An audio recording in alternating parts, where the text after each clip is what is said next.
ಕೂಡ ಈ ಪರಿಸ್ಥಿತಿ ಬರ್ತದೆ ಅಂತ ನಾನು ಅನ್ಕೊಂಡಿರ್ಲಿಲ್ಲ. ಬಿ ಕೆ ರವಿ ಅವರೇ ಅಂತ ಕರೆಯುವಂತ ಒಂದು ಸನ್ನಿವೇಶ ನನ್ನ ಜೀವನದಲ್ಲಿ ಬರಬಹುದು ಅನ್ನೋದು ನನಗೆ ಗೊತ್ತೇ ಇರಲಿಲ್ಲ.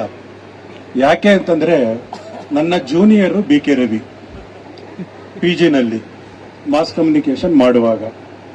ಅದಾದ ಮೇಲೆ ನಾವಿಬ್ರು ಕೂಡ ಒಟ್ಟಿಗೆ ಒಂದೇ ದಿನ ಪ್ರಜಾವಾಣಿಗೆ ನಾವು ಜಾಯಿನ್ ಆದವರು.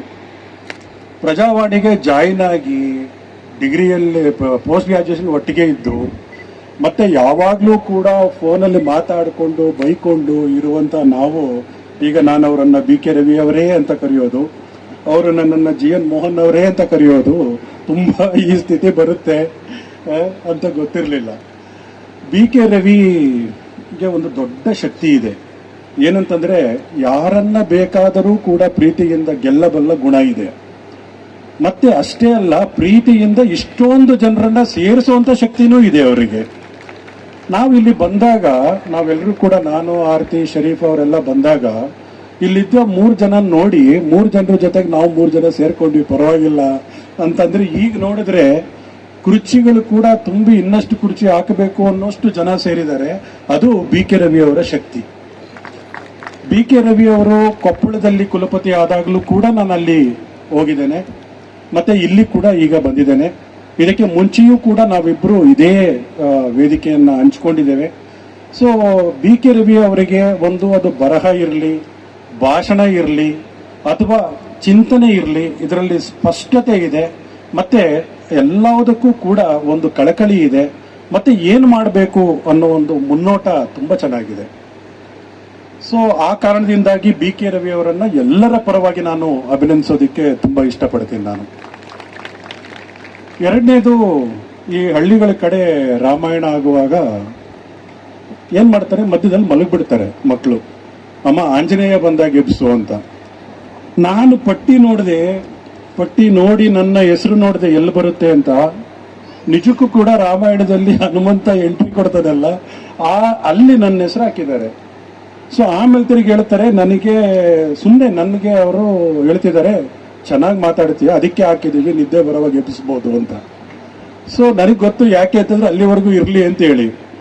ಸೊ ಇಷ್ಟೆಲ್ಲ ನನಗೆ ತುಂಬಾ ಖುಷಿಯಾಗಿದ್ದೇನೆಂದ್ರೆ, ನಿಜಕ್ಕೂ ಬೆಳದಿಂಗಳು, ಬುದ್ಧ, ಅದಕ್ಕೂ ಜೊತೆಗೆ ಸೇರಿರೋದು ಇವತ್ತು ಶ್ರಮಿಕರ ದಿನಾಚರಣೆ, ಮೇ ಡೇ. ಸೊ ಈ ಎರಡನ್ನೂ ಸೇರಿಸಿ ಅದರ ಜೊತೆಗೆ ಬೆಳದಿಂಗಳನ್ನ ಸೇರಿಸಿಕೊಂಡು ನಾವು ಹೊರಟಿದೀವಲ್ಲ. ಮತ್ತೆ ಈ ಕಾರ್ಯಕ್ರಮ ಮಾಡಬೇಕು ಅಂತ ಅನಿಸ್ತಲ್ಲ ಈ ವಿಶ್ವವಿದ್ಯಾಲಯಕ್ಕೆ ಮತ್ತೆ ಬಿ ಕೆ ರವಿ ಅವರಿಗೆ, ಅದು ತುಂಬಾ ದೊಡ್ಡದು ಅಂತ ನಾನು ಅಂದ್ಕೊಳ್ತೇನೆ. ನೋಡಿ ಏನಂತಂದ್ರೆ, ದೊಡ್ಡ ಜಾನಪದ ಹಾಡುಗಾರ ಹುಕ್ಕೇರಿ ಬಾಳಪ್ಪ ಅವರೊಂದು ಮಾತು ಹೇಳ್ತಾರೆ, ಹಾಡು ಹರಡಬೇಕು ಮಾತು ಮರಿಬೇಕು ಅಂತೇಳಿ. ಹಾಡು ಹರಡಬೇಕು ಮಾತು ಮರಿಬೇಕು ಅಂತೇಳಿ. ಸೊ ಇಲ್ಲಿ ಎಷ್ಟು ಚೆನ್ನಾಗಿ ಹಾಡನ್ನ ಹೇಳಿದ್ರು, ಮತ್ತೆ ಎಷ್ಟು ಚೆನ್ನಾಗಿ ವಾದ್ಯ ನುಡಿಸ್ತಾ ಇದ್ದಾರೆ, ಮತ್ತೆ ಎಷ್ಟು ಚೆನ್ನಾದ ಕವಿತೆಗಳನ್ನ ಓದ್ಲಿಕ್ಕೆ ನೀವೆಲ್ಲರೂ ಕೂಡ ರೆಡಿ ಇದ್ದೀರಿ. ಅದರ ಮಧ್ಯದಲ್ಲಿ ಮಾತು ಯಾಕೆ ಅಂತೇಳಿ. ಅದಕ್ಕೇನೆ ಹಾಡಿಗೆ ಅಷ್ಟೊಂದು, ಕವಿತೆಗೆ ಅಷ್ಟೊಂದು ದೊಡ್ಡ ಶಕ್ತಿ ಇರೋದು.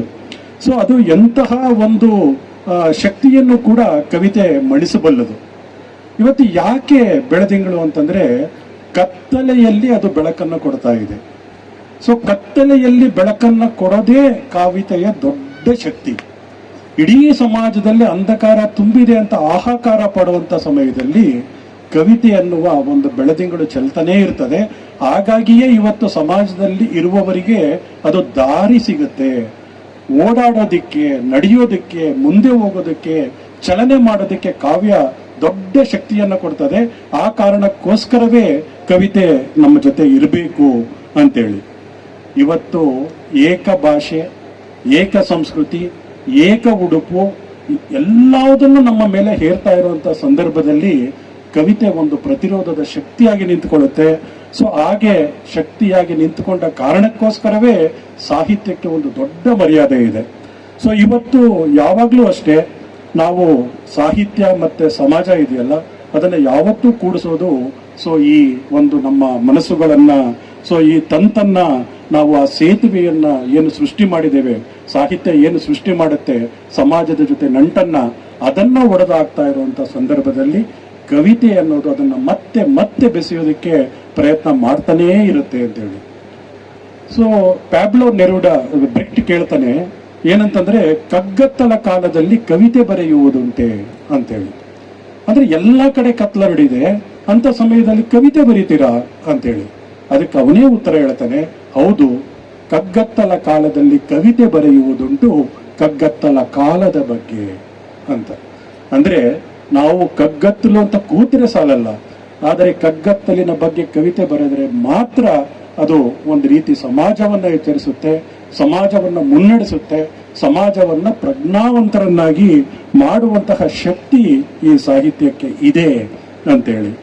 ಸೊ ಯಾಕೆ ಕವಿತೆ ಬರಿಬೇಕು, ಕವಿತೆ ಅಂತಂದ್ರೆ ಏನು ಅನ್ನೋ ಒಂದು ಸಂದರ್ಭದಲ್ಲೇನೆ ಹೇಳ್ತಾರೆ. ಏನಂತಂದ್ರೆ ಪ್ಯಾಬ್ಲೋ ನೆರೂಡಾ, ನಾನು ಹಸಿರಿನ ಬಗ್ಗೆ, ಎಲೆಗಳ ಬಗ್ಗೆ ನಾನು ಬರೆಯುವುದಿಲ್ಲ, ಏಕೆಂದರೆ ನೋಡಿ, ಬೀದಿಯ ಮೇಲೆ ರಕ್ತವಿದೆ, ರಕ್ತವಿದೆ ಬೀದಿಯ ಮೇಲೆ ಅಂತ. ಅಂದ್ರೆ ಇಷ್ಟೊಂದೆಲ್ಲ ಅನ್ಯಾಯ, ಅನಾಚಾರ, ಕೊಲೆಗಳು ಎಲ್ಲ ನಡೀತಾ ಇರಬೇಕಾದ್ರೆ, ಧರ್ಮದ ಹೆಸರಲ್ಲಿ, ಜಾತಿಯ ಹೆಸರಲ್ಲಿ, ಭಾಷೆಯ ಹೆಸರಲ್ಲಿ, ಸೊ ಎಲ್ಲದನ್ನೂ ಕೂಡ ರಕ್ತವನ್ನ ಚೆಲ್ತಾ ಇರಬೇಕಾದ್ರೆ ನಾನು ಹಸಿರಿನ ಬಗ್ಗೆ ಬರೀಲಿಕ್ಕೆ ಆಗೋದಿಲ್ಲ ಅನ್ನುವ ಮಾತನ್ನ ಹೇಳ್ತಾರೆ. ಸಾಹಿತ್ಯ ಇರೋದು ಯಾಕೆ ಅನ್ನೋದನ್ನ ಮತ್ತೆ ಮತ್ತೆ ಇದು ಸಾಬೀತುಪಡಿಸ್ತಾ ಇದೆ ಅಂತ ಅನಿಸ್ತಾ ಇದೆ. ಆದ್ರೆ ಇವತ್ತು ಏನಾಗಿದೆ ಅಂತಂದ್ರೆ, ಈ ಸಾಹಿತ್ಯ ಮತ್ತೆ ಸಮಾಜದ ನಡುವೆ ಒಂದು ಗೋಡೆಯನ್ನ ಎಬ್ಬಿಸ್ತಾ ಇದ್ದಾರೆ. ಗೋಡೆಯನ್ನ ಎಬ್ಸೋದು ಅಂದ್ರೆ ಡಿಸ್ಕನೆಕ್ಟ್ ಮಾಡೋದು. ಅಂದ್ರೆ ಸಮಾಜ ಇಲ್ಲದೆ ಸಾಹಿತ್ಯ ಇರಬಹುದು ಅನ್ನೋದನ್ನ ಮನಸ್ಸಿನಲ್ಲಿ ಬಿಂಬಿಸೋದು. ನನಗೊಂದು ಘಟನೆ ಜ್ಞಾಪಕ ಬರುತ್ತೆ. ಏನಂತಂದ್ರೆ, ಹಿಂದೆ ಕನ್ನಡ ಸಾಹಿತ್ಯ ಪರಿಷತ್ತಿಗೆ ಒಬ್ರು ಹೋಟೆಲ್ ಓನರ್ ಒಬ್ರು ಅಧ್ಯಕ್ಷರಾದಾಗ ಪಿ ಮೊಹಮ್ಮದ್ ಅಂತ ತುಂಬಾ ಫೇಮಸ್ ಆದ ವ್ಯಂಗ್ಯಚಿತ್ರಕಾರರು ಒಂದು ವ್ಯಂಗ್ಯಚಿತ್ರ ಬರೆದ್ರು. ಏನಂತಂದ್ರೆ, ಕನ್ನಡ ಸಾಹಿತ್ಯ ಪರಿಷತ್ತಿನ ಬಿಲ್ಡಿಂಗ್ ಇದೆ, ಅದರ ಮುಂದೆ ಹೋಟೆಲ್ ಮುಂದೆ ಇರುತ್ತಲ್ಲ ಆ ತರ ಒಂದು ಬೋರ್ಡ್ ಹಾಕಿದ್ದಾರೆ. ಅದು ಏನ್ ಹೇಳ್ತಾ ಇದೆ ಅಂತಂದ್ರೆ, ಇನ್ನು ಮುಂದೆ ಇಲ್ಲಿ ಶುಚಿಯಾದ ಮತ್ತು ರುಚಿಯಾದ ಸಾಹಿತ್ಯ ಸಿಗುತ್ತದೆ ಅಂತ. ಅಂದ್ರೆ ಸಾಹಿತ್ಯ ಅನ್ನೋದೇನು, ಅದು ಸಮಾಜದ ಜೊತೆಗೆ ನಮ್ಮ ನಂಟನ್ನ ಬೆಸಿಬೇಕು, ಸಮಾಜವನ್ನ ಎಚ್ಚರಿಸಬೇಕು, ಜನರಿಗೆ ಪ್ರಜ್ಞೆಯನ್ನ ತಂದುಕೊಡಬೇಕು, ಮತ್ತೆ ಸಮಾಜ ಅನ್ನೋದು ಮುಂದೆ ಹೋಗುವಂತ ಒಂದು ಸಮಾಜವನ್ನ ನಿರ್ಮಾಣ ಮಾಡಬೇಕು ಅಂತ. ಆದ್ರೆ ಇವತ್ತು ನಾವೇನ್ ಮಾಡ್ತಾ ಇದ್ದೀವಿ, ಹೇಗೆ ನಾವು ನಮ್ಮ ಇಡೀ ಪ್ರಭುತ್ವ ಮಾಡ್ತಾ ಇದೆ ಅಂತಂದ್ರೆ, ಇವತ್ತು ನಾವು ಶುಚಿಯಾದ ಮತ್ತೆ ರುಚಿಯಾದ ಸಾಹಿತ್ಯ ಕೊಟ್ಟರೆ ಸಾಕು ಅನ್ನುವ ಕಾಲಕ್ಕೆ ಬಂದು ನಿಂತ್ಕೊಂಡ್ಬಿಟ್ಟಿದ್ದೇವೆ.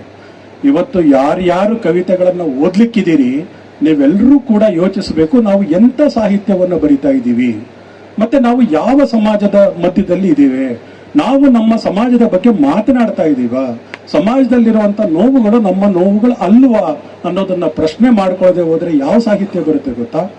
ಇವತ್ತೆಲ್ಲರಿಗೂ ಗೊತ್ತು, ಸೋಷಿಯಲ್ ಮೀಡಿಯಾದಲ್ಲಿ ಯಾವ ಕವಿತೆಗಳು, ಯಾವ ಹಾಡುಗಳು ಪಾಪ್ಯುಲರ್ ಆಗ್ತಾ ಇದೆ ಅಂತ ಹೇಳಿ. ಯಾವ ಹಾಡುಗಳಾಗ್ತಾ ಇದೆ? ಸೊ ಏನಂದ್ರೆ, ಹಿತ್ತಲಕ್ಕೆ ಕರಿಬೇಡ ಮಾವ ಅಲ್ವಾ, ಅದೇನೇ ಇವತ್ತಾಗ್ತಾ ಇರೋದು. ಯಾವಾಗ ಸಾಹಿತ್ಯವನ್ನ ಡಿಸ್ಕನೆಕ್ಟ್ ಮಾಡ್ತೀವಿ ಸಮಾಜದಿಂದ, ಇದೇ ಬರುತ್ತೆ. ಇಲ್ಲ ಅಂತಂದ್ರೆ ಇನ್ನೊಂದು ನಿಮ್ಗೆ ಗೊತ್ತಲ್ಲ, ಲಂಗ ದಾವಣಿಯಾಗಿ ಮಸ್ತಾಗಿ ಕಾಣ್ತಿಲ್ಲ ಲಾವಣ್ಯ ಅಲ್ವಾ. ಸೊ ಇಂಥ ಹಾಡುಗಳೇ. ಸೊ ಈ ಹಾಡುಗಳಿಂದ ಯಾರಿಗೂ ಅಪಾಯ ಇಲ್ಲ. ನಾನು ಕವಿತೆ ಬರೆದು ಓದಿದ್ರು ಸರ್ಕಾರಕ್ಕೂ ನನ್ನ ಮೇಲೆ ಬೇಜಾರಿಲ್ಲ. ಸೊ ನಾನು ಬರ್ದಿದ್ದೀನಿ, ಅಯ್ಯೋ ಸರ್ಕಾರ ಏನ್ ಮಾಡುತ್ತೋ ಅನ್ನೋ ಭಯ ಇಲ್ಲ. ಸೊ ಅಂತಹ ಸಾಹಿತ್ಯ ಸೃಷ್ಟಿಯಾದ್ರೆ ನಾವು ವಿನಾಶದ ಅಂಚಿಗೆ ಹೋಗ್ತೀವಿ. ಆ ಸಾಹಿತ್ಯ ಬೇಡ ಅಂತ ಹೇಳ್ತಾ ಇಲ್ಲ ನಾನು, ಆದ್ರೆ ಅದನ್ನೇ ಸಾಹಿತ್ಯ ಅಂತ ಪ್ರೊಜೆಕ್ಟ್ ಮಾಡುವ ಕಾಲಕ್ಕೆ ನಾವು ಬಂದು ನಿಂತಿದ್ದೀವಲ್ಲ, ಅದನ್ನ ಏನಾದರೂ ಬಂದು ನಿಂತುಕೊಂಡ್ರೆ, ಅಂತಹ ಸಾಹಿತ್ಯವೇ ಸಾಹಿತ್ಯ ಅಂತ ಏನಾದರೂ ಆದ್ರೆ ಅದಕ್ಕಿಂತ ದೊಡ್ಡ ದುರಂತ ಇಲ್ಲ. ಹಾಗಾಗಿ ಇವತ್ತು ಕವಿತೆ ಓದುವ ಎಲ್ಲರೂ ಯೋಚನೆ ಮಾಡಿ, ಮತ್ತೆ ಮುಂದಿನ ದಿನಗಳಲ್ಲಿ ನೀವು ಓದುವ ಸಾಹಿತ್ಯ ಅದು ಚೆನ್ನಾಗಿರುವ ರೀತಿಯಲ್ಲಿ ನೋಡ್ಕೊಳ್ಳಿ ಅಂತ. ತುಂಬಾ ದೊಡ್ಡ ಹೆಸರಾಂತ ಸಾಹಿತಿ ಹಾಮಾನಾಯಕರು ಒಂದ್ಸಲ ನನಗೆ ಒಂದು ಪತ್ರವನ್ನ ಬರೆದಿದ್ರು. ಅದರಲ್ಲಿ ಅವರು ರವೀಂದ್ರನಾಥ ಟ್ಯಾಗೂರರ ಒಂದು ಕವಿತೆಯನ್ನ ಕೋಟ್ ಮಾಡಿದ್ರು. ಏನಂತಂದ್ರೆ, ಇಡೀ ಎಲ್ಲ ಕಡೆಗೆ ಕತ್ಲಾಗ್ಬಿಟ್ಟಿದೆ ಅಂತ ಎಲ್ಲ ಒಂದು ರೀತಿ ದಿಕ್ಕಾಪಾಲಾಗಿದ್ದಾರಂತೆ, ಭಯ ಪಡ್ತಾ ಇದ್ದಾರಂತೆ. ಸೊ ಎಲ್ಲರೂ ಕೂಡ ಅಯ್ಯೋ ಕತ್ಲು ಅಂತ ಅನ್ಬೇಕಾದ್ರೆ ಒಂದು ಪುಟ್ಟ ಹಣತೆ ಹೇಳುತ್ತಂತೆ, ಹೆದರ್ಬೇಡಿ ನಾನಿದ್ದೀನಿ ಅಂತೇಳಿ. ಸೊ ಇವತ್ತು ಮಾಡ್ತಾ ಇರುವ ಕಾರ್ಯಕ್ರಮ ಇದೆಯಲ್ಲ, ಅದು ಅಂತಹ ಪುಟ್ಟ ಹಣತೆ. ಎಲ್ಲ ಕಡೆ ಕತ್ಲಿದ್ರು ಕೂಡ ಒಬ್ಬ ಪುಟ್ಟ ಚಂದ್ರ ಸಾಕು ಅಲ್ವಾ. ಲೈಟ್ ಆಫ್ ಮಾಡಿದ್ರು ನೀವೆಲ್ಲರೂ ಕೂಡ ಕಾರ್ಯಕ್ರಮ ನಡೆಸ್ಕೊಂಡು ಹೋಗೋ ರೀತಿಯಲ್ಲಿ, ಅದೇ ರೀತಿಯಲ್ಲಿ ಸಮಾಜದಲ್ಲಿ ಈ ರೀತಿಯ ಒಂದು ರೀತಿಯ ನೆಗೆಟಿವ್ ಆದ ನಕಾರಾತ್ಮಕವಾದ ಬೆಳವಣಿಗೆ ನಡೀತಾ ಇರಬೇಕಾದ್ರೆ ಇಂತಹ ಒಂದು ಕಾರ್ಯಕ್ರಮ ಇದೆಯಲ್ಲ ಅದು ಪುಟ್ಟ ಹಣತೆ ರೀತಿಯಲ್ಲಿ ಎಲ್ಲರ ಎದೆಗಳಲ್ಲಿ ಬೆಳಗಲಿ, ಹರಡಲಿ ಅಂತ ಹಾರೈಸ್ತೇನೆ. Thank you.